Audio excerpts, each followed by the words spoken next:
के बैठ जाओ फिर, जब तुम्हारी मम्मी नहीं आई है तब तक।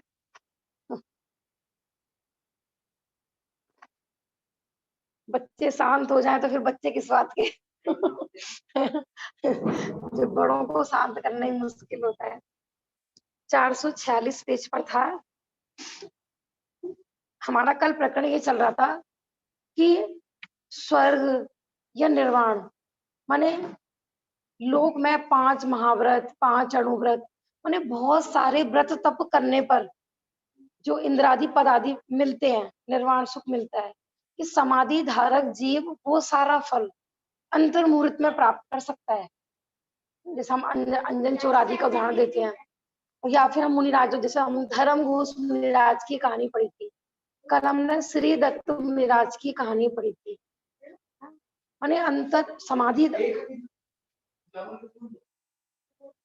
समाधि के समय यदि कोई अंतर मुहूर्त के लिए अपने स्वरूप में ठहर जाए, पर द्रव्यों से पूर्णतः भेद विज्ञान कर ले, मैं शरीर नहीं हूँ, मैं आत्मा हूँ, माने निर्वाण की प्राप्ति हो जाए ना। किसी को इसी कार्य में 1000 वर्ष लग जाते हैं, किसी को इसी कार्य में 1 साल लग जाता है, लेकिन समाधि के समय यदि कोई तीव्र पुरुषार्थी जीव हो, अब ये काम कर ले, अंतर मुहूर्त में निर्वाण की प्राप्ति हो जाती है।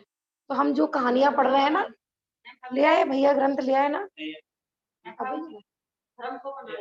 हाँ हाँ, धर्म से मतलब जो पूरे जिंदगी साधना करी थी, हमने बताया था ना, समाधि मरण माने परीक्षा का समय, और परीक्षा के समय अपन यदि फेल हो जाए तो फिर हमने पूरे साल क्या पढ़ा था उसका कोई महत्व नहीं होता है ना। माने घर घर के पेरेंट्स हो या कोई भी हो, बच्चा फेल हो जाए तो क्या कहते हैं, तूने पूरे साल भर क्या किया था, ऐसे तो डांट पड़ती है।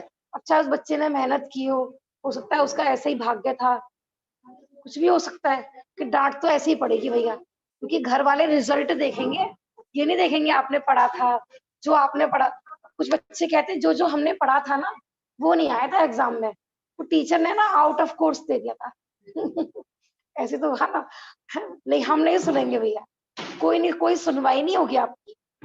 आप कहो कि नहीं हमने पूरी जिंदगी खूब पूजा करी थी, खूब पाठ किया था, हमने उपवास भी किए थे, पता नहीं क्या हो गया अंत समय में हमारे परिणाम क्यों खराब हो गए, भैया कोई बहाना नहीं चले। पूरी अपनी माने बिल्कुल ऐसी तैयारी होनी चाहिए यहाँ, क्योंकि जैन देखो वहां तो कदाचित कोई बहाना चल भी जाए, किसी के माता पिता राग में बच्चे को कह दे कोई बात नहीं है बेटा, ये स्कूल में जाके पैसे वैसे देके आगे बढ़वा भी दे, है ना।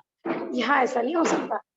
जैसे जिनवानी है कुछ भी, तो मैं अपनी कमजोरी बता लूं जी, याद नहीं हो, कोई दिक्कत नहीं है, तो कोई याद नहीं हो कोई दिक्कत नहीं है। लास्ट में तो मैं समझो मैं इस लायक नहीं हूँ कि जिनवानी पढ़ूं मंदिर जाऊं, तो मैं कैसे करें। देखो जैन धर्म में इस चीज की शर्त है ही नहीं, हमने कहा ना जैन धर्म में ऐसी कोई शर्त नहीं है, जिसका शरीर पावरफुल होगा उसी को समाधि मरण होगा, जिसको ज्यादा ज्ञान होगा उसका समाधि मरण होगा, जो ज्यादा त्याग तपस्या कर सकता है उसको समाधि मरण होगा। ये शर्तें तो आई नहीं है यहाँ पर एक भी।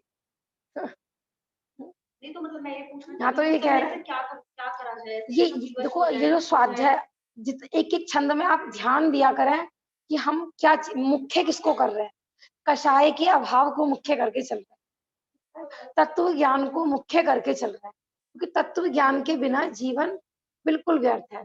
अब चाहे क्रिया संबंधी हमने कितना ही पूजा पाठ पद्धति करी, तत्व ज्ञान नहीं है तो समता नहीं आ सकती अंत समय में, हमें पर द्रव्य ही सुख दुख के कारण लगते रहेंगे।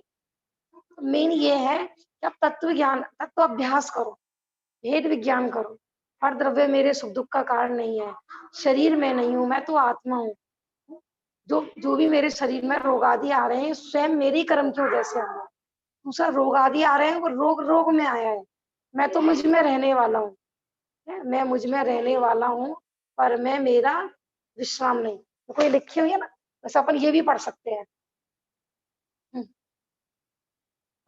तत्व ज्ञान नहीं होगा ना, जैसे हमने कहा ना पूरी रामायण होगी और राम नहीं होंगे तो क्या है, कुछ भी नहीं है। तो जो ज्ञानी जीव होते हैं ना वो इन चीजों की चिंता नहीं करते हैं, हमें लास्ट में हम भोजन नहीं छोड़ पाए तो क्या होगा, ऐसा नहीं, हम मंदिर नहीं जा पाए तो क्या होगा, ऐसा कुछ भी नहीं। क्योंकि पराधीन, धर्म पराधीन है ही नहीं। हो सकता है शरीर की ऐसी, कोई शुगर का पेशेंट है, तो क्या वो समाधि नहीं कर सकता क्या? कर सकता है। वो कि नहीं, हम तो शुगर के पेशेंट है, डॉक्टर कहता है 24 घंटे खाओ, हम तो कर ही नहीं सकते समाधि में। वो भी कर, हर बीमार, माने इतने बड़े बड़े रोग आ गए, किसी को कोई बाधा नहीं है समाधि मरण में। तत्व ज्ञान होना चाहिए अंतरंग में, समता परिणाम होना चाहिए अंतरंग। कषायों के क्रश होने का नाम संलेखना है, बताया था ना। तो कषाय घटनी चाहिए। वास्तविक धर्म क्या है? तो हम आप ही कहते हैं ना कि मूड मुड़ा लें और मन ना मुड़ाएं तो क्या फायदा। मन मुड़ाना माने मन का मैल तो धोए नहीं, और शरीर को रोज धोए तो क्या फायदा। तो धर्म क्या, वास्तविक धर्म क्या है, वो बात चल रही है यहाँ पर, है ना। समाधि मरण क्या, पूरी जिंदगी सच्चे धर्म का ही अभ्यास करना है। वो नहीं किया ना तो कुछ नहीं करा। समझो कि जैसे आता है ना कि हमने बीज, मोक्षा प्रकाशक में आ रहा था ना कल, बीज नहीं बोया, बाकी सारे कार्य करे हमने, है ना। भूमि को अच्छे से खूब जुताई करी, भूमि की सिंचाई भी करी, खूब अच्छी उसकी बाड़ बाड़ भी लगा दी चारों तरफ। खूब मेहनत कर रहा है किसान, रोज पानी दे रहा है, खूब मेहनत कर रहा है। क्या नहीं कर रहा? बीज नहीं बो रहा। कुछ तो फल मिलेगा, बेचारा इतनी मेहनत करता है, कुछ तो होना चाहिए उसके खेत में। बताओ, कुछ मेहनत का फल मिलना चाहिए, नहीं सांची? इतनी मेहनत करता है बेचारा, सुबह से लेके शाम तक धूप में। बैल भी है उसके, बैल से हल भी चला रहा है, सारे काम कर रहा है। बीज नहीं है तो क्या है? तो ऐसे हम पूजा कर रहे हैं, पाठ कर रहे हैं, सब कुछ कर रहे हैं, कषाय का भाव नहीं कर रहे हैं, विशुद्धि नहीं आवाज बढ़ नहीं रही आ रहा है। है मेरे को। आवाज नहीं आ रही? आ रही सही है आ रही है दीदी, आवाज तो तो। सही आ रही है। आ रही है ना सबको? हाँ, देखो, आप इससे छल ग्रहण नहीं करना। बहुत लोगों को ऐसा लगता है कि वो पूजा करने के लिए मना कर रहे हैं, ऐसा नहीं है। करना वही कार्य है, क्योंकि वो नहीं करोगे तो क्या करोगे? कहते ना, अभिषेक नहीं करोगे तो घर पे बैठ के बच्चे नहलाओगे फिर। क्या करोगे? मंदिर में पूजा नहीं करोगे तो सुबह सुबह क्या करोगे? चाय बनाओगे, चाय पी रहे होगे, न्यूज़पेपर पढ़ रहे होगे, न्यूज देख रहे होगे, एक्सरसाइज कर रहे होंगे गार्डन में बैठ के। लोग 4-4 बजे उठते हैं लोग व्यायाम करने के लिए। माने उपदेश हमेशा आगे बढ़ने का दिया जाता है, पूजा छोड़ने के लिए नहीं कहा जा रहा है। तत्व ज्ञान पूर्वक, उसके भाव पूर्वक क्या पूजा होती है, क्यों की जाती है, किसकी की जाती है, मैं क्यों कर रहा हूँ, ये प्रश्न उठने चाहिए अंतरंग से, है। तो ये समाधि मानकर प्रकरण में भी यही है, तत्व ज्ञान मुख्य है। ये चीज आप नोट करना। यहाँ पे कोरा भारी है, माने हम गिफ्ट की पैकिंग पैकिंग कर दे रहे हैं और गिफ्ट अंदर से निकले ही नहीं। पहले क्या होता था, शादी ब्याह होते थे ना, तो जीजा सालियों के मजाक चलते थे। गांव में ऐसे होता था, तो बहुत पहले एक छोटी डब्बी ली, उसके अंदर कुछ भी नहीं है, या कुछ उटपटांग चीज रख दी, फिर उसकी पैकिंग करी, फिर एक और बॉक्स लिया, फिर एक और बॉक्स लिया, और इतना बड़ा डब्बा बना दिया 70 पैकिंग के अंदर। ऐसा देते थे, लो जी आज हम आपके लिए गिफ्ट लाए हैं। इतनी सुंदर पैकिंग कर रखी है, सब कुछ कर रखा है, और जिया जी खोलते खोलते परेशान, खोल, अंदर क्या निकला? कुछ भी नहीं, टॉफी निकली। संतरे की टॉफी, वो भी नहीं निकलती थी, कई बार तो कुछ और उटपटांग चीजें रखते हैं, खोदा पहाड़ निकला चूहा। तो ऐसे ही हमने बाहर से हम बहुत प्रसिद्ध हो गए, कितने बड़े पुजारी हैं, कितने बड़े धर्मात्मा हैं, कितने बड़े पंडित हैं। मैंने पैकिंग पैकिंग तो बहुत बढ़िया कर ली, और अंतरंग में धर्म का नाम निशान भी नहीं है, तो बताओ क्या फायदा। समाधि मन आदि का प्रसंग आएगा, कोई प्रतिकूलताएं आएंगी, परीक्षा का समय आएगा, तो क्या होगा कि सारी पैकिंग रखी रह जाएगी फिर। याद याद करना भी जरूरी नहीं है। हमने कहा ना, याद करने की शर्त ही नहीं है, कोई दिक्कत नहीं है, ठीक है ना। धीरे धीरे, मैंने कहा ना, थोड़ा सा आपको धैर्य रखना पड़ेगा। क्योंकि देखो, अनादि से तो हम उसी कार्य में लगे हुए थे, कषायों के कार्य में, अब धीरे धीरे तो लगेंगे। और कोई तीव्र पुरुषार्थी होते हैं तो शीघ्र भी समझ जाते हैं सारी चीजें, सब समझ में आएगा धर्म का स्वरूप। बस हमें मेहनत करनी पड़ेगी, ठीक है ना। अब देखो, कल हमने कहाँ तक पढ़ा था? 446 पेज पर चल रहा था हमारा। ये, हाँ, ये हो गया था ना, ये हो गया था पूरा, है ना। तो 15वें नंबर का छंद चलेगा। हम्म अनार्थ शांतिमान मर्त्यो नैतियक नापि नारक धर्म ध्यानी पुरमर्त्यो अनशनी तुमरेश्वर। जो मरण के समय में आर्त अर्थात दुख रूप परिणाम नहीं करता है, क्योंकि अधिकतर लोग क्या होता है कि मरण के समय में उनके आर्त रौद्र ध्यान होते हैं। ज्ञानी जीव कैसे होते हैं कि जिनके दुख रूप परिणाम नहीं होते हैं। तथा शांतिमान अर्थात राग द्वेष रहित होकर समभाव रूप परिणाम रखता है। देखो यहाँ पर कुछ समता भाव। अब देखो यहाँ पर कहीं नहीं कह रहा है कि आपको कुछ खाना छोड़ना है, कुछ छोड़ना है, कुछ भी नहीं आ रहा है यहाँ पर। क्या मुख्यतः किस मैंने देखो पूरे रतनकरण सावकाचार कहने को ये श्रावकाचार है ना। ये भी देखो क्रियाओं का परिणामों का निमित्त नैमित्तिक संबंध होता है। क्रिया इसलिए छोड़ी जाती है कि उस संबंधी जितने भी हमारे हृदय में जो हिंसा आदि के परिणाम है वो छूटे, लेकिन परिणाम तो छूटे नहीं हिंसा आदि के। क्रिया क्रिया कोरी रह गई तो क्या फायदा। भोजन छूट गया, भोजन की आसक्ति नहीं छूटी तो क्या फायदा। क्षोभसम ज्ञान बहुत था, पूरा हमें 11 अंग 9 पूर्व का ज्ञान था, और जब हमारा प्रैक्टिकल हुआ तो एग्जामिनर को कुछ भी उत्तर नहीं दे पाए तो क्या फायदा होगा। प्रैक्टिकल होते हैं ना, बहुत इंटेलिजेंट बच्चे भी एग्जामिनर कुछ ऐसे पूछ लेते हैं उठपटांग, कुछ भी नहीं बोल पाते, तो क्या फायदा हुआ आपका। समझ में आ रहा है ना। आगे चलेगा भी नहीं है ना। तो तोता रटन तो बोलते हैं ना, तोता रटन तो वाली क्रिया यहाँ पर है ही नहीं। रट्टू तोता का काम यहाँ पर है ही नहीं। माने राग द्वेष रहित होकर समभाव रूप परिणाम रखता है। अब समभाव रूप परिणाम समाधि मरण के समय रखना है या पहले से ही प्रारंभ करना है। मैंने कहा ना अभ्यास पहले से ही होगा। वो तो उस समय तो सिर्फ परीक्षा का समय है, क्योंकि हमें तो नहीं पता ना कि हमारा समाधि मरण कब होगा। कभी भी हो सकता है। हो सकता है अभी हम यहाँ बैठे हुए हैं, घर पहुंचे ही नहीं, तो उस समय भी आपका समता रूप परिणाम होना चाहिए कि नहीं।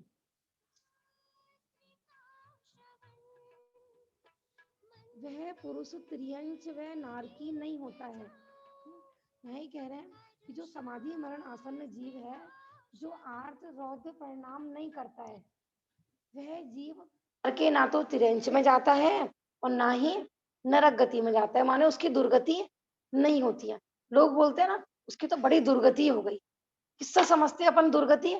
किसी के शरीर में बहुत रोग हो गया, कोई बुजुर्ग चारपाई पे लग गया है ना, उसमें स्मेल आ रही है, बदबू आ रही है, लोग के बड़ी बड़ी दुर्गति हो रही है, हमसे तो देखी नहीं जा रही। लेकिन क्या कोई ज्ञानी जीव नहीं हो सकता इस कंडीशन में। हो सकता है। हम क्या कहेंगे दुर्गति, लेकिन वहां दुर्गति नहीं हो रही है। यदि उसको उस समय शरीर से भेद विज्ञान चल रहा है, सबके प्रति समता भाव रूप परिणाम चल रहा है, राग द्वेष से रहित आत्म स्वरूप का चिंतन चल रहा है, तो उसकी सुगति होने वाली है, दुर्गति नहीं होने वाली। जो धर्म ध्यान सहित अनशन व्रत धारण करके मरता है, वह स्वर्ग लोक में इंद्र होता है, वह महऋदिक देव होता है, अन्यहीन पर्याय नहीं पाता है, ऐसा नियम। अब जैसे हम बता रहे थे कि समाधि मरण में व्रत आदि की मुख्यता ज्यादा है, तो वो व्रत आदि की मुख्यता भी तभी है जब परिणाम होंगे। तो परिणाम बिगड़ रहे हैं और आपने व्रत ले रखा है, व्रत भंग भी नहीं करा है, और अंतरंग में तीव्र क्लेश परिणाम हो रहे हैं, तिरंज गति हो सकती है कि नहीं हो सकती। हाँ, है ना। तो जैसे हम अपन 11 प्रतिमा पढ़ते हैं ना, दर्शन प्रतिमा, व्रत प्रतिमा, सामयिक प्रतिमा, तो हम क्या सोचते हैं सामयिक प्रतिमा माने सामयिक का अभ्यास करना, दर्शन प्रतिमा माने देव दर्शन करना, व्रत प्रतिमा माने व्रत धारण करना। ऐसा नहीं है। माने जो गुणस्थान बढ़ते हैं, विशुद्धि बढ़ती है, वो अंतरंग में जैसे जैसे कषाय का अभाव होता है, उसके आधार पर गुणस्थान बढ़ते हैं, उसके आधार पर प्रतिमा बढ़ती है ना। अंतरंग में जिस चीज की हमें आसक्ति खत्म हो गई, तो बाहर में वो वस्तु भी तो छूटेगी ना। तो उस वस्तु फिर अंतरंग में उस जाति का परिणाम और बाहर में उस वस्तु का छूटना, ठीक है ना। तो उसको बोलते हैं व्रती, संयमी जीव। तो जो जीव संयम में ध्येय का त्याग करता है, वो नियम से महान रिद्धिधारी देवों में पैदा होता है ना। जैसे अपन सतियों की भी कहानी पढ़ते हैं, सीता जी थी, अनंग धरा थी, कौन से स्वर्ग में गई थी ये सब, 16वें स्वर्ग में, क्योंकि स्त्री की लिमिट है ना। स्त्री पर्याय में इससे आगे जा ही नहीं सकते। तो 16वें स्वर्ग से आगे स्त्रियां जा नहीं सकती। तो टोटल स्वर्ग तो बहुत सारे होते हैं। देखो 16 स्वर्ग तो होते ही हैं। 16 स्वर्ग से आगे 9 ग्रव्यक होते हैं, है? फिर 9 अनुदिश होते हैं और फिर 5 अनुत्तर होते हैं। ये भी सब देवगति है। अब आप जोड़ लीजिए 16, 9, 9 और 5। हाँ। तो चाची ये जो नवग्रह वगैरह ये भी स्वर्ग में गिने जाएंगे? सब स्वर्गीय हैं, ठीक है। और बाहर बाहर में तो शांत दिख रहा है जीव, और अंतरंग में कसाय रूप चढ़ रही हो तो वो तो निरर्थक हो जाएगी ना। हाँ, हो सकता है ऐसा, है ना। जरूरी नहीं है तो बाहर में नग्न दिगंबर वेश हो, है, और अंतरंग में मायाचारी चल रही हो, तीव्र संकलेश चल रहे हो।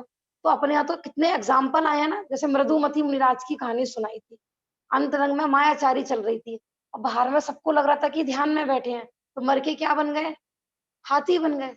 माने वहां मुनिराज की भी दुर्गति हो गई कषाय परिणाम के कारण। और एक त्रियंच गति का जीव है, वो समता भाव पूर्वक देह का त्याग करे, वो स्वर्ग में जा रहे हैं। कुत्ता भी गया था, बैल भी गया था, मेढक भी गया था, ठीक है ना। तो दोनों का संतुलन होना चाहिए, अंतरंग परिणाम भी होने चाहिए और उसके साथ में देखो अंतरंग परिणाम विशुद्धि बढ़ती है ना, तो बाहर त्याग होता ही होता है ना। अंतरंग में हमें दया उपजेगी तो अवक्ष का त्याग अपने आप ही होगा। ऐसा ये हमें कठिन क्यों लग रहा है? देखो सबसे ज्यादा मोक्ष प्रकाशक में कल परसों आ रहा था ना कि अज्ञानी जीव ना भार होता है। रात्रि भोजन जैसे कहीं पर गए तो कुछ जैसे पंच कल्याणक होते हैं ना, तो आहार की प्रक्रिया होती है। तो भाई सबको नियम लेना है कि 1 महीने तक रात्रि भोजन नहीं करना है, 1 महीने तक आपको आलू नहीं करना है, नहीं तो फिर आप तीर्थंकर को आहार नहीं दे सकते। अब वहां पे जबरदस्ती दिलवा दिया मानो महाराज जी ने, जो भी है वहां पे जो नियम था। अब उनको ना तो आलू का स्वरूप पता है, ना रात्रि भोजन का स्वरूप पता है, अब उन्होंने ले लिया। अब 1 महीने तक क्या करते रहते हैं वो? अच्छे फंस गए तो हमारी पत्नी ले गई थी जबरदस्ती हमको आहार दान में, वहां से हमको नियम दिला लाई। हाँ, मुनिराज वो देते नियम तो ये मना भी तो कर सकते हैं, मेरे साथ नहीं निभेगा, साफ साफ बोल दो। स्वरूप क्या होता है ना, कई बार जीव शर्मा शर्मी में भी ले लेते हैं कि सारी पब्लिक ले रही है, चलो हम भी ले लेते हैं। नहीं, मैं ये बताना चाह रही हूँ कि एक तो देखो ज्ञानी ने नियम लिया रात्रि भोजन त्याग का, एक अज्ञानी ने लिया। अज्ञानी ने समझो 1 महीने बोझा ढोया है और ज्ञानी की सहज होता है। जैसे कल एग्जाम्पल आ रहा था ना, मैम साहब कुत्ता पालती हैं और हलवाई क्या कुत्ता पलता है, हलवाई पालता नहीं है कुत्ता समझ में आ रहा है ना। ऐसे ही जो ज्ञानी जीव होते हैं ना, उनके जीवन में ये नियम संयम सहज पलते हैं। उन्हें ऐसा लगता है, खटक नहीं होती है मैंने ये छोड़ दिया, मैंने ये छोड़ दिया, मैंने, ऐसा कुछ नहीं होता उनके जीवन में। और उनको डेट भी याद नहीं रहती है कि मैंने किस दिन आलू का त्याग किया था। अज्ञानी क्या करता है, पूरी डेट वाइज याद रखता है, पूरी इतने साल हो गए, इतना हो गया, हमने तो तभी छोड़ा। 10 लोगों में ना रोज गाएगा और 10 लक्षण के उपवास अज्ञानी करेगा। जब तक पूरी समाज को नहीं पता लग जाए ना, उसको चैन नहीं पड़ती है। कहीं ना कहीं उसकी बातों में ना बार बार यही आएगा, हमारा तो उपवास है, हमारा तो उपवास है।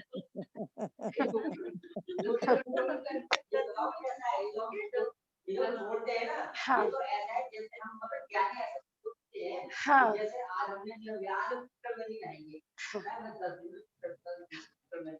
हाँ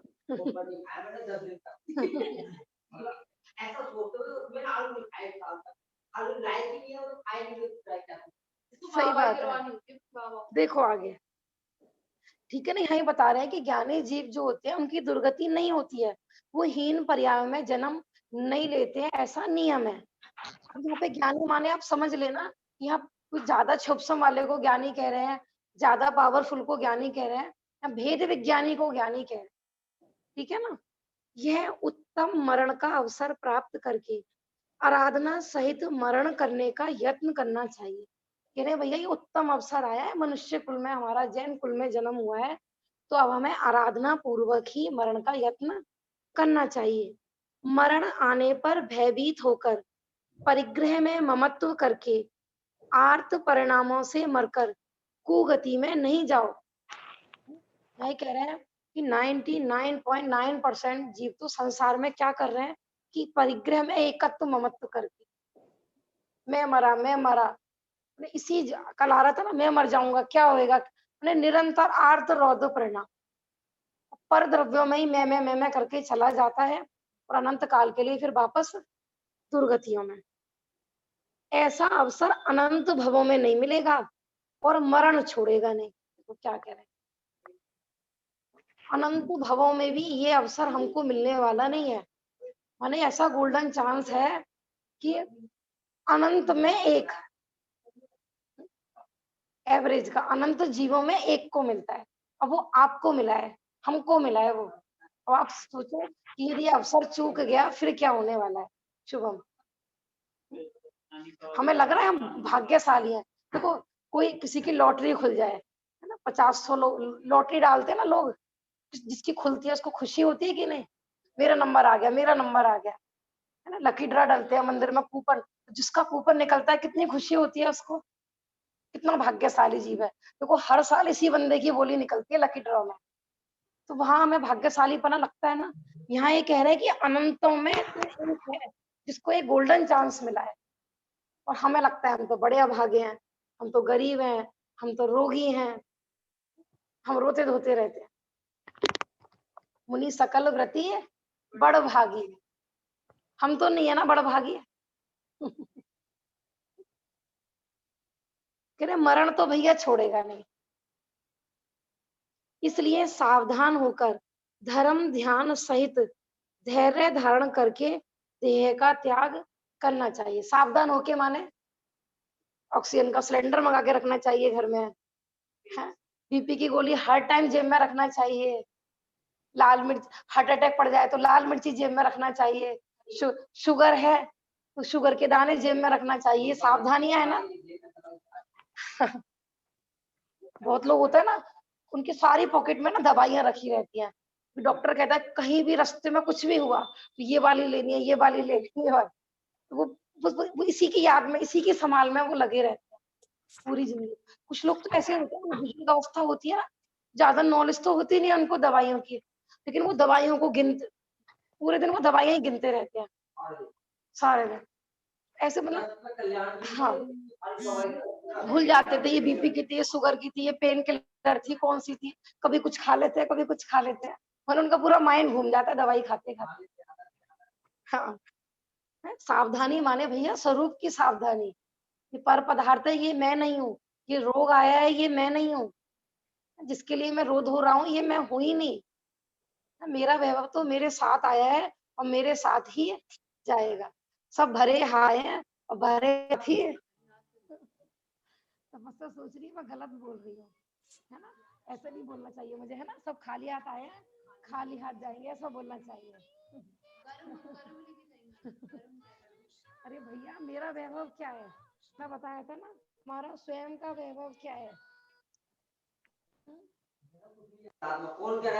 कुछ नहीं जाए। देखो जो जो चीज लेकर आए थे ना वो सब हमारे साथ जाता है, हम ये लेकर ही कहाँ आए थे बताओ, चीजों को हम अपना कहते हैं, साथ ले जाने की जिद करते हैं, हम लेकर कहाँ आए थे वो सब चीजें, बताओ।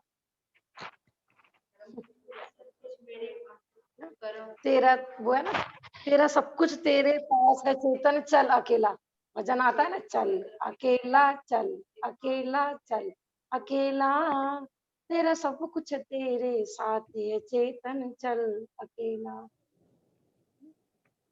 और भी बहुत अच्छा भजन है, कल मैं सर्च करके लाऊंगी, अच्छा याद दिला दिया।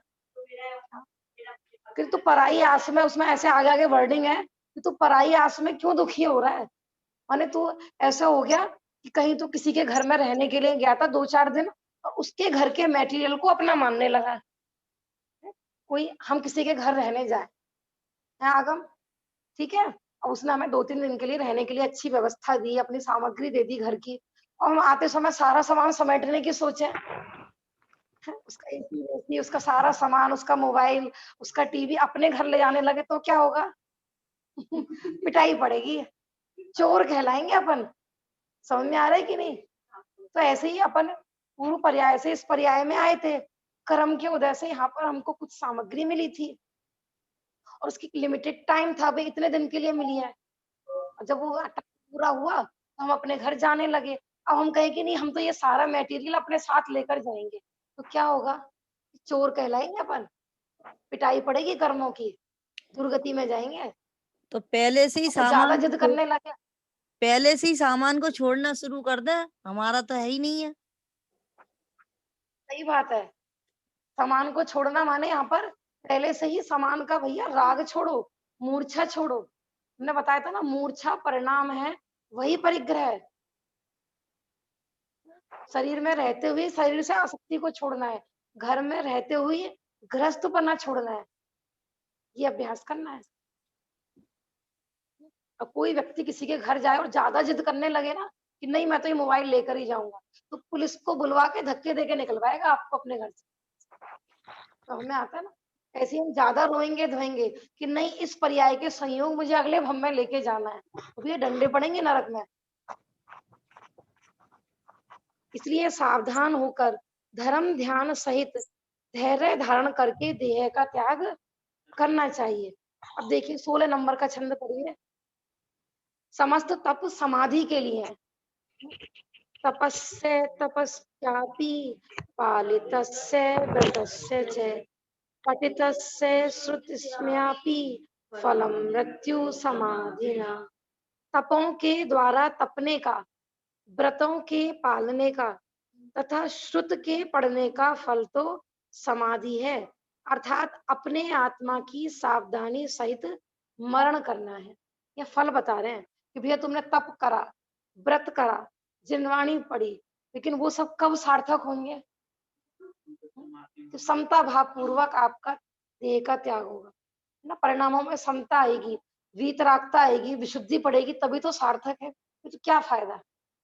बच्चे जैसे पढ़े लिखे बच्चे होते हैं और मम्मी पापा के कुछ काम नहीं कर पाए, मम्मी पापा क्या बोलते हैं? तुम्हारे पढ़ने का क्या फायदा, मूर्ख हो क्या?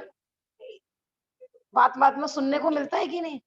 ऐसे कोई ज्ञानी जीव है, स्वाध्यायी जीव है, और वो बात बात में छोटी छोटी परेशानियों में घर में रोने धोने लगे, तो घर के लोग क्या कहते हैं? क्या क्या कहते होंगे? हैं? ये यही सीखा आपने स्वाध्याय में, यही सीखा पाठशाला में? उन्हें कषायों की तीव्रता हो रही हो, उन्हें चार लोग ये वो कहना क्या चाह रहे हैं कि भैया स्वाध्याय का फल तो समता भाव होना चाहिए था, पूजा पाठ का फल तो कषायों का अभाव होना चाहिए था, वो सब नहीं आ रहा है, तो फिर स्वाध्याय पूजा करने का क्या फायदा?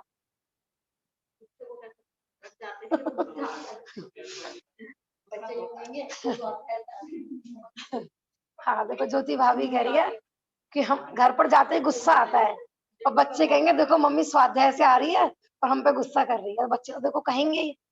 कि बच्चों को भी देखो, भले ही वो धर्म में लगे हुए हैं चाहे नहीं लगे हुए हैं, बच्चों को भी पता है कि धर्म का फल क्या होना चाहिए। बिल्कुल जो अज्ञानी जीव है ना, वो भी अपेक्षा रखते हैं कि धर्मात्माओं से सब लोग कैसे व्यवहार की अपेक्षा रखते हैं।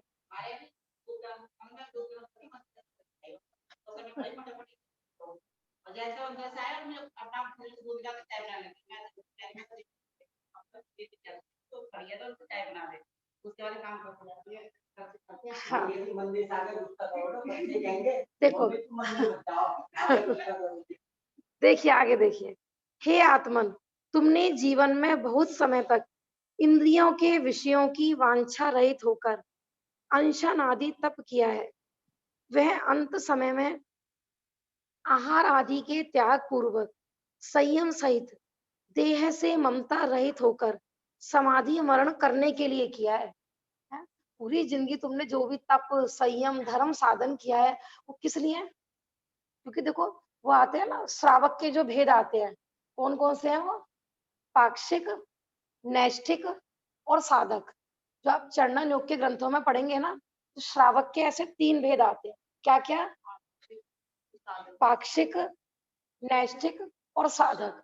तो उसमें आया है कि यदि साधक नहीं बने तो उसका पाक्षिकपना और नैष्ठिकपना बेकार है।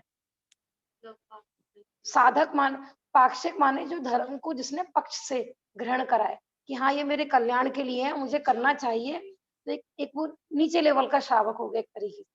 नेक्स्ट श्रावक में आता है 11 प्रतिमाधारी श्रावक। तो वही हो गया ना, मध्यम जघन्य। हाँ, उत्तम मध्यम जघन्य ऐसे लगा सकते हो आप। हाँ, और साधक माने कि जो पूरी जिंदगी जो उसने धर्म साधन किया था उसको पर भव तक लेकर जाए। इसमें आएंगे एग्जाम्पल। किसी ने पूरी जिंदगी बहुत कमाया है ना, विदेश कमाने के लिए गया कोई व्यापारी, उसने खूब रत्न कमाए और उसने रत्न कमा के जहाज में भरे और वो आते आते डूब गया, तो उसका कमाना क्या हुआ?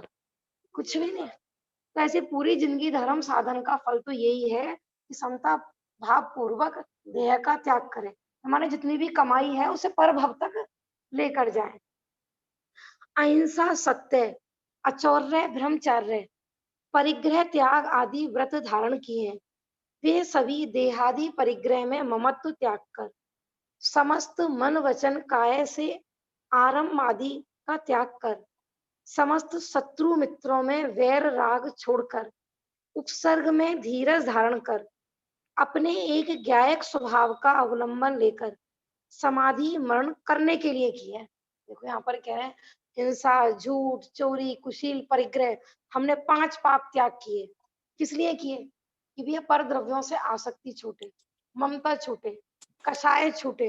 दूसरा ये कह रहे हैं कि शत्रु मित्र के प्रति राग द्वेष छूटे, बैर भाव छूटे सबसे, उपसर्गों में भी समता धारण कर सके और एक अपने ज्ञायक स्वभाव का अवलंबन ले। इसलिए था सारा पूजा पाठ। बाकी सब कुछ तो किया और एक काम नहीं किया, तो क्या नहीं किया? वो भजन चलता है ना कि हमने बहुत सारी बिंदियां लगाई, हमने 10 शून्य लगाए और एक नहीं लगाया, तो कितनी काउंटिंग हो गई? हमने और 10 जीरो लगा दी तो, और 10 जीरो लगा दी तो है? एकड़े बिना बिंदी है, किसी काम की नहीं है। ऐसे तत्व ज्ञान नहीं है, स्वरूप का भान नहीं है, तो भैया तुमने कुछ नहीं किया। ये कह रहे हैं यहाँ पर। तथा समस्त श्रुत ज्ञान का पठन किया है, वह भी संक्लेश रहित। क्या 12 वाले भैया का बार बार फोन आ रहा है, आप एक बार आप देख लो, 3 बज चुका। नानू वाले फोन में नंबर है उनका।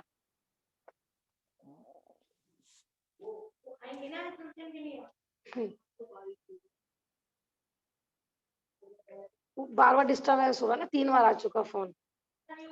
हाँ, तथा जो समस्त श्रुत ज्ञान का पठन किया है वह भी संक्लेश रहित, धर्म ध्यान सहित होकर देह आदि से भिन्न अपने स्वरूप को जानकर भय रहित समाधि मरण के लिए ही विद्या ही आराधन में काल व्यतीत किया है। देखो क्या कह रहे हैं, किसी ने पूरी जिंदगी स्वाध्याय करी, शुद्ध का अध्ययन किया और फिर भी संक्लेश रहे परिणामों में, तो क्या फायदा?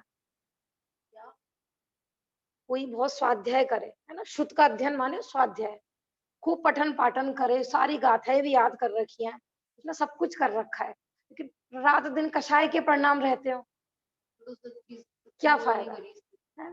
माने निरंतर संक्लेश, आर्त, कभी रौद्र ध्यान, कभी आर्त ध्यान, कभी रौद्र ध्यान, कैसा लगेगा उसको? और उसका समाधि मरण होगा क्या? है ना? देखो सब अपना अपना जीवन टटोलना, कि जितना हम बहिरंग में धर्म दिखाते हैं हमारे अंतरंग में उतना है कि नहीं, सब सब टटोलना अंतरंग। माने हम समाज में जितने धर्मात्मा कहे जाते हैं अंतरंग में हम उतने हैं कि नहीं, कितने पानी में है ये हम स्वयं पता लगा सकते हैं। सब टटोलो अपने अपने परिणाम, और नहीं है तो भैया अभ्यास करो, पैमाना नाप, माने जिनवाणी है ये पैमाना है, एक तरीके से थर्मामीटर है, मिलान करो। यहाँ पर ज्ञानी की प्रवृत्ति कैसी बताई है और मेरी प्रवृत्ति कैसी चल रही है, ज्ञानी के अंतरंग में कैसे परिणाम चलते हैं और मेरे रात दिन कैसे परिणाम चलते हैं, मिलान करो ज्ञानी जीवों से।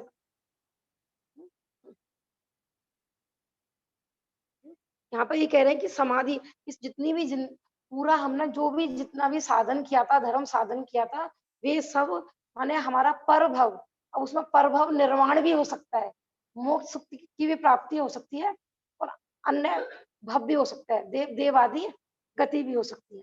लेकिन कब? यदि हम परीक्षा के समय में भी सफल होंगे तब।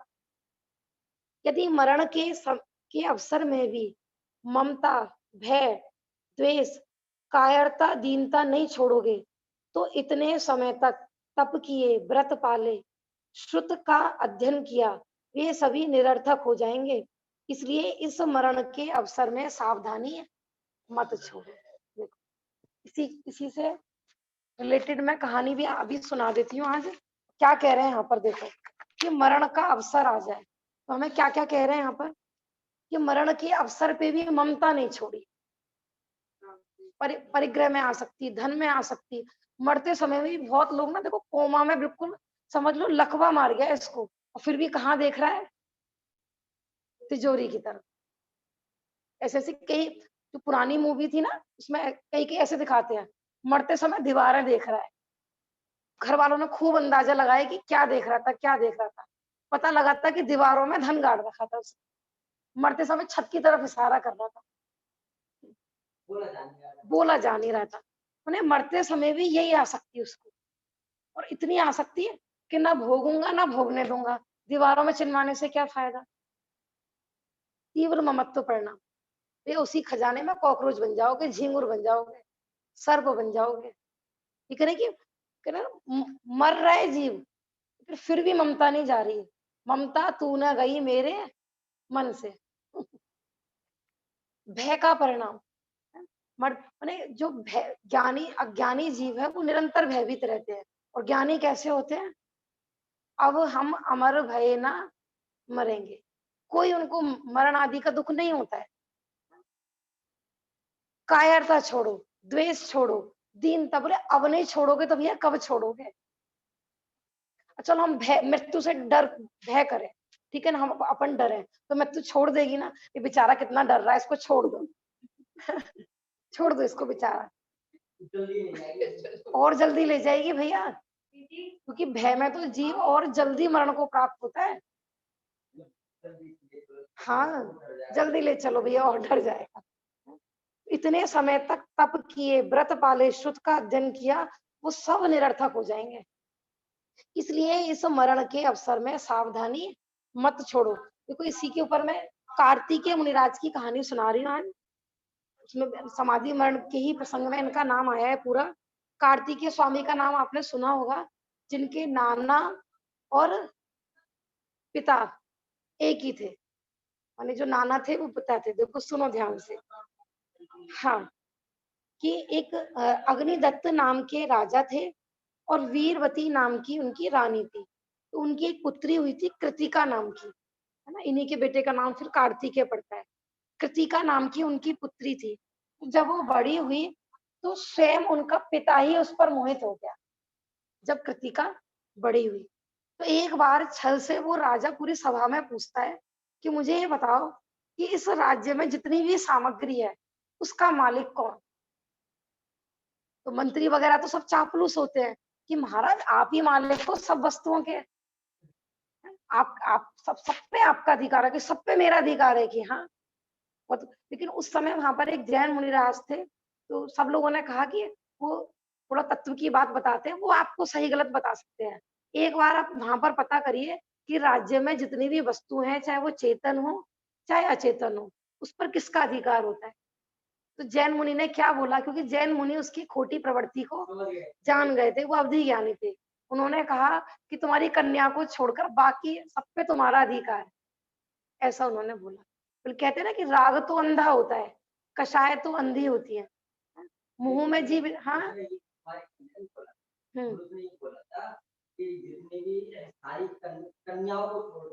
हाँ, कन्याओं को छोड़, हाँ हाँ, कन्याओं ही लिखा हुआ है इसमें। माने इस राज्य की कन्याओं को छोड़कर बाकी सबके तो मालिक हो। हाँ, तो मैं ये बताना चाह रही थी कि कषाय में जीव को ना अच्छी सीख देने वाले गुरु भी नहीं सुहाते हैं, उसको उस समय वो दुश्मन नजर आते हैं। तो अच्छी सीख दे तो नहीं समझ में आते, जैसे रावण का आता है ना, सबने खूब समझाया, उनको नहीं समझ में आया, तो ऐसे ही वो भी कषाय में अंधा हो गया, और उसको गुरु के वाक्य नहीं रुचे। उसने जबरदस्ती अपनी बेटी से ही शादी कर ली, इसमें राजा ने, है? फिर उनके यहाँ एक पुत्र और एक पुत्री, है ना, माने दो जुड़वा भाई बहन पैदा हुए थे। पुत्री की तो उनकी शादी हो गई थी, पुत्र अभी घर पर ही रहता था। एक बार क्या हुआ, आपने देखा होगा, सबकी परंपरा है कि नाना मामा के यहाँ से सामान आता है ना, कुछ फंक्शन होते हैं, कपड़े आते हैं, रहने भी जाते हैं नाना मामा के यहाँ। तो वो जो कार्तिकेय जो पुत्र होता है ना, वो अपनी माँ से पूछता है जिद करके कि माँ, सबके नानी नाना के यहाँ से सामान आता है, आते हैं, हमारे नाना के घर से कपड़े आदि क्यों नहीं आते हैं? तो उसकी माँ रोने लगती है कि किस मुँह से मैं बताऊँ कि इसके जो पिता हैं वो ही इसके नाना है, अब वो उसकी माँ ही उसकी नानी है, किस मुँह से बताए? लेकिन बच्चे के बहुत आग्रह करने पर, कार्तिकेय के बहुत आग्रह करने पर माँ ने रोते-रोते उसको सारी बातें बताई। कार्तिकेय को बड़ा गुस्सा आया। हाँ, देखो कहते हैं ना, जब राजा ही अत्याचारी हो जाए, है ना? कहते हैं जब पालक ही म संहार करने वाला मर जाए, हाँ? रक्षक ही भक्षक हो जाए, तो किसकी शरण में कौन जाएगा? अब वो नहीं कर सकती थी प्रतिकार इस चीज़ का, इतनी पावरफुल नहीं थी वो कन्या, मना करती कि राजा था भई, और उसने अपनी बेटी की शादी भी विधर्मी में ही करी थी राजा ने। विधर्मी माने जैन कुल में शादी नहीं करी थी, अपनी बेटी की भी, बहुत आदी मत में की थी। तो फिर उसने माँ ने रोते-रोते उसको सारी बात बताई। तो कार्तिकेय ने कहा कि किसी ने विरोध नहीं करा राजा को, माने इस कुकृत्य को करते समय राजा को किसी ने विरोध नहीं करा, और माँ तुमने भी नहीं किया था। बेटा मेरी क्या चलती, मैं तो मरणासन थी, मुझे तो मारने की धमकी दी गई थी। तो वो कार्तिकेय स्वामी को इस घटना को सुनते ही क्या हुआ, वैराग्य हो गया उनको। देखो कैसा जगत असा है। भोगों की इच्छा में, विषयों में आसक्त कामांध जीव क्या-क्या नहीं कर सकते। जो नहीं करने योग्य कार्य है ना, वो भी कर सकते हैं। वर्तमान में आप कोई भी इन घटनाओं से अपरिचित नहीं है, चाहे न्यूज़ हो और चाहे न्यूज़पेपर हो। ने कषाय कितनी हावी हो जाती है जीभ पर, कि कुछ भी करने को तैयार है। कुछ भी माने कुछ भी, हैं? क्रम फिर एक दिन क्या हुआ, जब उन्होंने दीक्षा ले ली, तो वो विहार करते हुए कहाँ पर पधारे? जहाँ उनकी बहन की शादी हुई थी। कार्तिकेय के साथ एक बहन भी पैदा हुई थी ना, जहाँ पर उनकी बहन की शादी हुई थी, वो वहाँ पर नगरी में आहार के लिए पधारे। अब कार्तिकेय की बहन का ब्याह किसमें हुआ था कि वो जैन नहीं थे, माने वो जैन धर्म के बिल्कुल विरोधी लोग थे। तो वो जैसे ही बहन को पता लगा, माने क्या हुआ था, वो अपने महल पे खड़ी हुई थी, उसने बाहर से देखा, अरे ये तो मेरे भैया हैं, मुनि वेश में, ये तो मेरे भैया हैं। तो वो एकदम, उसने परिवार वालों से स्वीकृति नहीं ली, माने उसका बहन का प्रेम उमड़ आया, तो एकदम तेजी से भागे उतर उतर के। तो घर वालों ने उस पर गलत आरोप लगा दिया, हाँ, कि ये तो कोई गलत आदमी है और गलत आदमी के साथ इसके कोई संबंध है। उन्हें शील का दोष वहाँ पर लगाया गया, और मुनिराज के प्रति इतना क्रोध आया कि उनको तरह-तरह की ताड़नाएँ दी। ताड़ना माने उनको परेशान किया गया, उपसर्ग किया गया। कैसा उपसर्ग? देखो, क्रोध में आकर कर्मचारियों को क्या उपदेश दिया गया कि जिंदे की इसकी चमड़ी उधेड़ दो, कार्तिकेय स्वामी, और वो उपसर्ग मानकर वहीं खड़े हैं, जीते जी उनकी चमड़ी छीली जा रही। अब सपोज, चाची, हाँ बेटा, मुनिराज का नाम क्या था? कार्तिकेय मुनिराज। अच्छा। देखो ये सब पूर्व ऐसे परिणाम ही आजकल देखो अपने तिरेन शादी की कितनी वीडियो आती हैं, जिंदों की खाल उतारी जाती है, और तो और ऐसे-ऐसे कपड़े बनते हैं, वो ये कहते हैं कि यदि हम मरने के बाद उतारेंगे ना, तो स्किन हार्ड हो जाएगी। एक तो कम उम्र का होना चाहिए जानवर, और दूसरा जिंदा होना चाहिए। तो वो आ रहा था, जो चमड़े के बैग आदि बनते हैं, चमड़े के पर्स आदि बनते हैं, तो लोगों को क्या कहते हैं, सॉफ्ट होने चाहिए, सॉफ्ट होने चाहिए। तो सॉफ्ट सॉफ्ट वो कहते हैं कि यदि मरने के बाद हम खाल उतारेंगे तो सॉफ्ट नहीं बैठता है। जिंदे जानवरों की खाल उतार-उतार के पर्स बनाए जाते हैं। तिरंजगति के जीवों में इतनी-इतनी वेदना होती है। बस ये है कि वहाँ वो पराधीनता से सहते हैं, है ना? संक्लेश परिणामों से मर के उनकी दुर्गति हो जाती है बेचारों की। फिर यहाँ ये कह रहे हैं, देखो ज्ञानियों पर ऐसे संकट आने पर भी अपनी समता नहीं छोड़ते हैं। अपने को विचार करना चाहिए। देखो जो बाज़ारू मटेरियल यूज़ करते हैं ना, इस चीज़ की तरफ ध्यान देना चाहिए, कि हम कहीं अपने शरीर को पोषण करने के लिए कोई ऐसी वस्तुएँ तो प्रयोग नहीं कर रहे हैं, जिसमें जिन जानवरों को इतनी ताड़ना दी जाती हो, चाहे वो पहनने के वस्त्र हो, चाहे वो खाने की वस्तुओं हो, और चाहे वो कॉस्मेटिक आदि हो, लेप करने की वस्तु। माने वूलन कैसी चाहिए कि जो बिल्कुल पतली हो और ज्यादा गर्म हो। देखो ऊन तो हमने बाल आदि से बताई ही थी, अब तो ऐसे ऐसे हेड कोट वगैरह आ रहे हैं, लोग बताते हैं कि सीधा उसी का ही बना हुआ है, इतना गर्म है कि डायरेक्ट उसी को मार के बनाया, ऐसा खुद अपने मुख से बोलते हैं। और उस पर लिखा भी रहता है कि ये कोट, ये कैप अमुक जानवर से बनाई गई है, तो उसको कहते हैं ये कंपनी की प्योर है। उस पर लिखा है शुद्ध। शुद्ध का पता है वहां क्या मतलब है? शुद्ध का क्या मतलब है? ये शुद्ध जानवर की है बिल्कुल, इसमें कोई कॉटन यूज ही नहीं करी गई है, बिल्कुल प्योर उसी की बनाई गई है।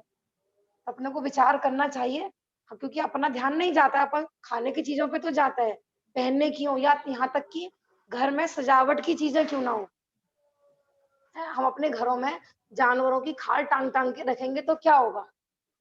अब हमारे परिणाम विशुद्ध होंगे क्या? खाली जैन धर्म में खाने पे नहीं, पांचों इंद्रिय संबंधी भोग को अपन देखना है कि अपन हिंसात्मक वस्तुएं तो यूज नहीं कर रहे हैं। उन्हें कितनी वेदना होती होगी उनका। दूसरा एक इसी कहानी में एक पॉइंट ये भी आ रहा है कि चाहे प्राण चले जाएं लेकिन कभी विधर्मी से शादी मत करना, चाहे लड़के हो चाहे लड़की हो। अपनी लड़की को अपने, देखो जिनवाणी में लिखा हुआ है बंधुश्री की कथा में, अपनी लड़की को अपने हाथ से कुएं में पटक देना। चाहे अपने जैन धर्म में वैसे तो मारा नहीं जाता है, लेकिन एक उसमें धर्म की महिमा बताई है कि कुएं में मरना ज्यादा बेटर है विधर्मी से शादी करने की अपेक्षा। विधर्मी से मतलब जिसके धर्म के चांस ही नहीं है कहीं, कैसे भी कैसे। आप ऐसा मत सोचना क्योंकि जैनेतर भी तो जैन बन जाते हैं, तो वहां उस प्रसंग को नहीं ले रही हूँ मैं। मैंने अपना धर्म छोड़कर, आजकल होता है भाई हमारी लड़की की शादी नहीं हो रही तो चलो भाई किसी से भी कर दे, पूरी जिंदगी क्या करेगी वो? मुसलमान से शादी हो गई आपकी लड़की की, क्या करेगी? जीते जी मरना हो गया उसका।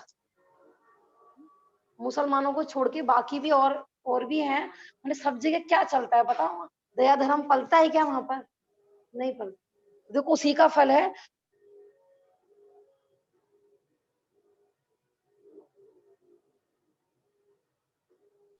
भाभी जी आवाज मैं नहीं भी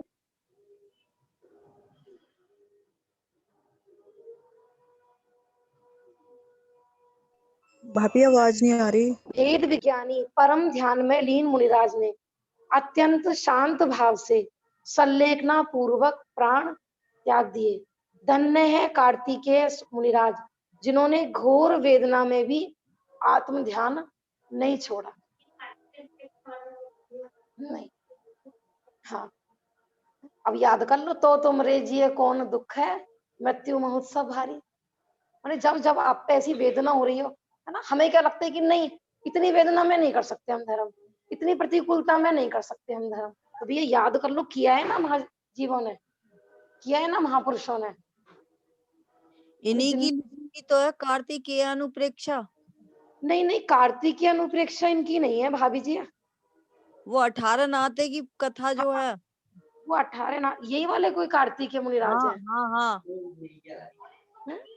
हाँ ये कार्तिकेय अनुप्रेक्षा में लिखी है ये 18 नाते की कहानी। हाँ ये नहीं, 18 18 नाते नाते की तो है, लेकिन ये 18 नाते वाली कहानी नहीं है जो हमने सुनाई है।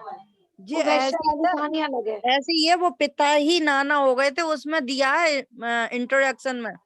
अच्छा, हाँ, तो हो हाँ सकता है कि हाँ, ये है कि उस 12 भावना वो अनुप्रेक्षा जो ग्रंथ है ना, उसके हाँ राइटर ये है। क्योंकि वो हाँ जो उसमें 18 नाते की कहानी आई ना, वो इनकी नहीं है, ये तो इन्हीं की। हाँ हाँ, यही है, इन्होंने लिखी है वो। लेकिन ये वाली कहानी तो इनकी रियल कहानी है। हाँ, नहीं यही वाले हैं, इसमें इंट्रोडक्शन में दिया हुआ है। यही हाँ लिखे हैं, यही नाना थे, यही पिता थे। हाँ हाँ, उसमें आता है प्रस्तावना में। ठीक है ना, मैं तो ये कह रही थी वो 18 नाते की जो कहानी है ना, वो अलग है, माने वो इनके जीवन से रिलेटेड नहीं है ऐसा, क्योंकि उसमें सारे नाम वगैरह भी सब अलग है। ठीक है ना, कहानी तो देखो, ये हमें हर कहानी से यही माने उससे शिक्षा क्या मिले यहाँ पर, क्या शिक्षा है? माने अपने हाँ, किसी भी में माने अपने को प्रैक्टिकल करना है कि हम कहाँ पर रोते धोते रहते हैं। मैंने इतनी इतनी प्रतिकूलताओं में उन्होंने अपना धर्म नहीं छोड़ा। सपोज करो अपन यहाँ पर अभी स्वाध्याय कर रहे हैं, कोई हमें चूंटने लगे यहाँ पे उसमें बैठे बैठे, कैसा संसार लगेगा? उसमें संसार अवस्था का जो वर्णन दिया है, जी उसमें बताया दो ज्वेलर बच्चे हुए थे, एक लड़की एक लड़का, फिर वो इस तरह से थे, फिर उसके हुए तो वो इस तरह से, उसमें सारी कथा दी है। जी हाँ, कार्तिकेय अनुप्रेक्षा में आई है कहानी। हाँ हाँ तो हाँ, क्या है उसमें कि अपन यहाँ स्वाध्याय करें, अभी 1 हाँ घंटे हम कहें भी यहाँ पर सामयिक करी जाएगी, ठीक है ना? और यहाँ पर आप सपोज करो मई जून की गर्मी पड़ रही है, यहाँ पर एसी नहीं है, कूलर भी नहीं है, पंखा भी नहीं है, मच्छर आपके ऊपर भिन बना रहे हैं, करो अब ध्यान।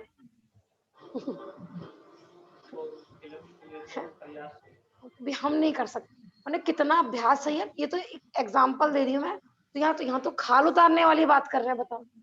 हमें तो कोई उंगली भी नहीं, रुक जाओ। हमें हाथ कैसे लगाया, हाँ उसका हाथ तोड़ देंगे, उसने छुआ कैसे, हमें छूना तो बहुत दूर, उसने हमें ऐसे बोला कैसे, हमसे ऊंची आवाज बर्दाश्त नहीं होती, उसने बोला कैसे। यहाँ देखो क्या क्या नहीं बोला, मारा गया, तारा गया, छेदा गया, भेदा गया, लेकिन अपना धर्म नहीं छोड़ा। ऐसे कार्तिकेय मुनिराज की जय हो। अब अपन पाठ पढ़ते हैं क्योंकि लेट हो जाते हैं ना। पाठ अच्छा, समाधि मण वाला पाठ तो पूरा हो गया था, आज अपन एक भजन पढ़ते हैं। हाँ।